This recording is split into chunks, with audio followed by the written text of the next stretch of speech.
Bonjour à tous, j'espère que vous avez passé un joli week-end et que vous allez bien en ce lundi matin. Alors on se retrouve aujourd'hui pour parler de la troisième différence entre le statut de salarié et le statut d'auto-entrepreneur. Nous avons déjà vu ensemble la relation au temps et la relation à l'argent. Aujourd'hui nous allons parler de jouer tous les rôles, être multicasquette. Alors, si vous étiez salarié avant, eh bien, vous étiez dans un domaine spécifique. Vous étiez sûrement devenu un expert et vous étiez dans votre zone de confort, dans un endroit, je vais dire, de ronronnage. Alors moi, pendant 15 ans, j'ai eu la chance d'être chef de projet dans différents domaines. Donc, j'ai pu regarder, en tout cas au moins de loin, les différents métiers, les différents domaines dans lesquels on pouvait exercer dans une entreprise. Mais comme je vous dis, j'ai regardé en surface. Je n'ai pas du tout regardé dans le détail. Alors, qu'est-ce que ça veut dire être multicasquette quand on a son activité? J'ai fait une liste de tous les rôles qu'on allait prendre. C'est-à-dire qu'en fait, on va être en même temps logisticien, logisticienne, acheteur, on va être un commercial, on va être un marketeur, on va être un agent de recouvrement, on va être formatrice, on va être RH avec l'URSSAF et tous leurs copains. On va être illustrateur, artiste, acteur. Donc, nous allons prendre tous les rôles. Ce qui va faire que nous allons apprendre beaucoup de choses. Et pour réaliser tout ça, vous allez avoir besoin de temps. Je suis en train de boucler avec le premier épisode. Vous allez devoir apprendre à gérer votre temps pour être en même temps dans toutes ces activités qui sont annexes à votre activité principale.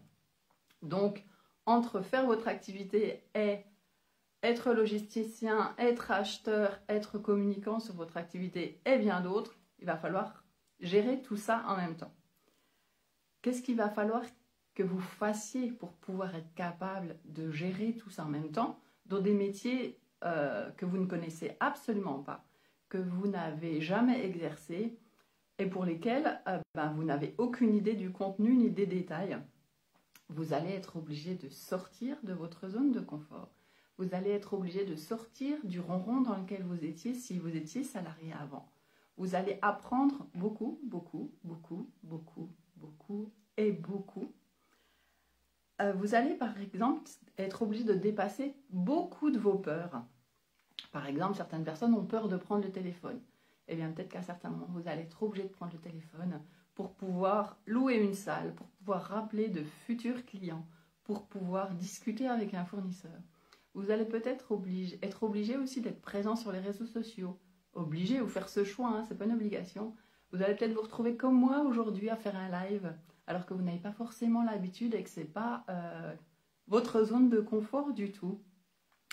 Vous allez, comme je viens de vous le dire, sortir vraiment de ce que vous connaissez et découvrir beaucoup de choses. C'est pour moi une énorme différence avec le salariat, dans lequel, moi, j'étais un peu dans ma zone de confort. Je savais comment gérer un projet. Je savais comment faire. J'avais des outils que j'utilisais très régulièrement.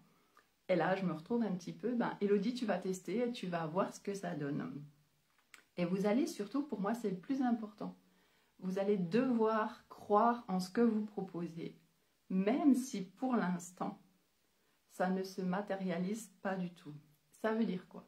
Ça veut dire que je propose quelque chose. Par exemple, moi, je propose des formations et des accompagnements holistiques, c'est-à-dire que je prends en compte la personne globalement, que ce soit son corps, que ce soit son esprit. Et à un moment donné, moi, il faut bien que j'y croie à ça. Il faut bien que ce soit quelque chose d'important pour moi, pour que je sois capable déjà de le proposer, pour que je sois capable de me rendre visible sur cette activité-là, pour que je sois capable d'y aller, de me dire aujourd'hui tu fais ce live et t'en parles, que je sois capable de me sentir légitime, que je sois capable d'être claire aussi sur ce que je propose, parce que je pense, ça vient de couper encore une fois, parce que je pense que quand on propose des choses qui ne sont pas naturelles, je pense que quand on est coiffeuse, les gens comprennent beaucoup plus ce que vous faites, mais moi, par rapport à ce que je fais, j'ai besoin d'être claire avec moi pour pouvoir être claire avec vous. Donc, c'est une grosse sortie de zone de confort.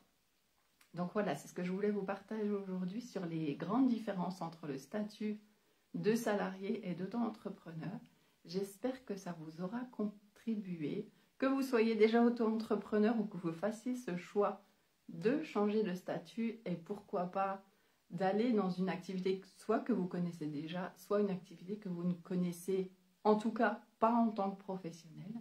On se retrouvera la semaine prochaine à la même heure. Pour l'instant, je ne sais pas sur quel sujet. Ça viendra dans le cours de la semaine. Je vous souhaite une super belle semaine. À la semaine prochaine. Je me réjouis vraiment de vous retrouver toutes les semaines ici. Merci beaucoup Valérie de m'avoir écouté en direct. Je vous embrasse. À très bientôt.